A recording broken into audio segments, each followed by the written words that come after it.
Selamat datang di Arapa Channel yang akan membawa kalian ke dunia misteri dan kegelapan. Hari ini kita akan membahas sesuatu yang tak kalah menarik, sesuatu yang sering menjadi perbincangan di berbagai belahan dunia, hantu.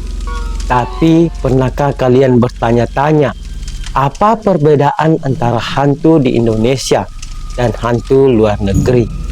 Apakah mereka sama menyeramkannya atau justru memiliki karakteristik yang berbeda? Mari kita telusuri lebih dalam.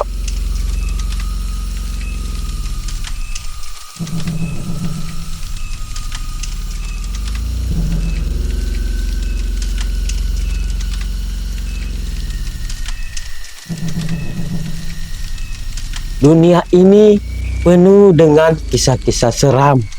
Setiap negara memiliki legenda dan mitos tentang makhluk tak kasat mata yang menghantui manusia. Tapi tahukah kalian bahwa hantu bukan sekadar makhluk menyeramkan? Mereka adalah bagian dari budaya dan kepercayaan masyarakat setempat. Di Indonesia, hantu seringkali dikaitkan dengan roh penasaran, kutukan, atau gangguan dari dunia gaib. Mitos-mitos ini berkembang karena adanya kepercayaan animisme dan dinamisme yang sudah ada sejak zaman nenek moyang kita. Sedangkan di luar negeri, khususnya di negara-negara barat, hantu sering digambarkan sebagai roh orang yang belum tenang atau makhluk yang terperangkap antara dunia hidup dan mati. Lalu, bagaimana perbedaan bentuk dan karakter hantu dari berbagai negara? Mari kita bahas lebih dalam. Indonesia dikenal sebagai negeri yang kaya akan kisah mistis. Dari Sabang sampai Merauke, hampir setiap daerah memiliki hantu khasnya sendiri.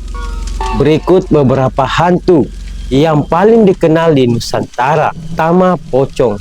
Hantu yang terbungkus kain kafan, melompat-lompat dengan mata kosong yang tajam. Legenda menyebutkan bahwa pocong adalah arwah yang belum dilepaskan talinya dalam prosesi pemakaman. Berikutnya, kuntilanak. Sosok wanita berbaju putih dengan rambut panjang yang sering muncul di malam hari.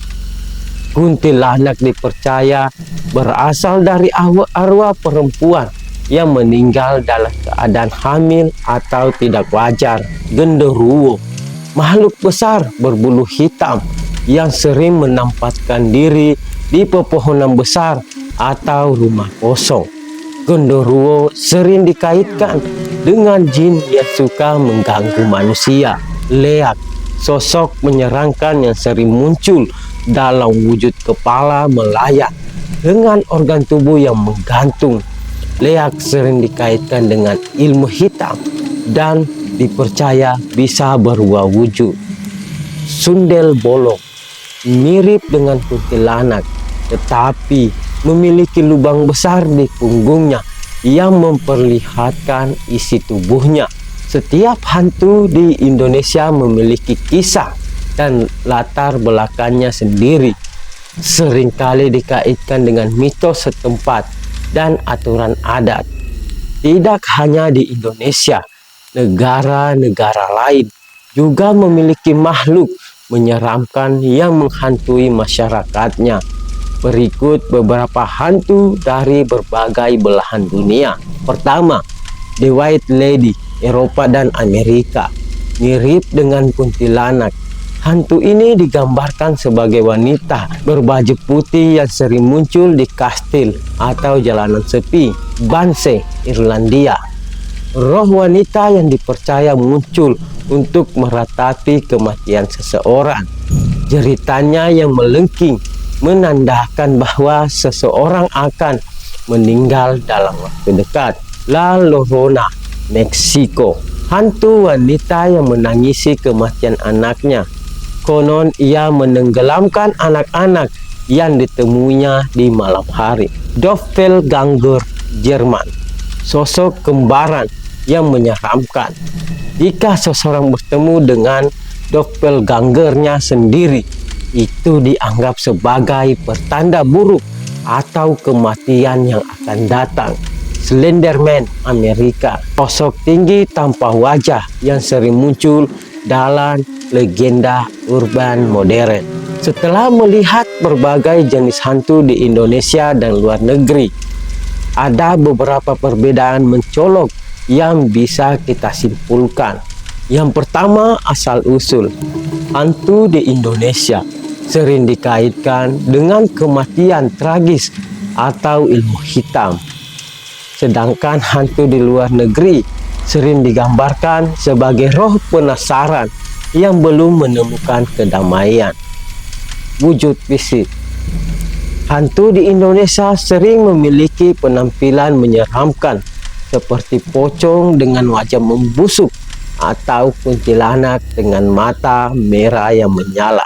Hantu di luar negeri lebih sering berbentuk bayangan, sosok samar, atau bahkan tanpa wujud yang jelas. Cara menghantui. Hantu di Indonesia seringkali muncul dengan suara tawa, tangisan, atau bahkan serangan fisik. Hantu luar negeri lebih sering dikaitkan dengan fenomena poltergeist seperti benda bergerak sendiri atau suara-suara aneh di rumah kosong. Masyarakat Indonesia masih sangat mempercayai keberadaan hantu dan melakukan ritual tertentu untuk menghindari gangguan. Di negara-negara barat, kepercayaan terhadap hantu lebih sering dianggap sebagai cerita rakyat atau bagian dari hiburan, meskipun masih ada kelompok yang meyakininya. Dunia mistis memang selalu menarik untuk dibahas, baik di Indonesia maupun luar negeri. Hantu adalah bagian dari warisan budaya yang berkembang seiring waktu. Perbedaannya mencerminkan cara setiap bangsa memahami kehidupan setelah mati dan bagaimana mereka menjelaskan kejadian-kejadian yang sulit diterima akal. Jadi, menurut kalian, mana yang lebih seram, hantu dari Indonesia atau luar negeri? Apakah kalian pernah mengalami kejadian mistis yang berhubungan dengan hantu-hantu ini? Tulis pendapat kalian di kolom komentar. Jangan lupa like, share, dan subscribe agar kalian tidak ketinggalan cerita horor lainnya hanya di Arafah Channel. Sampai jumpa di video berikutnya dan tetap waspada, karena siapa tahu ada sesuatu yang sedang mengamati kalian di balik layar.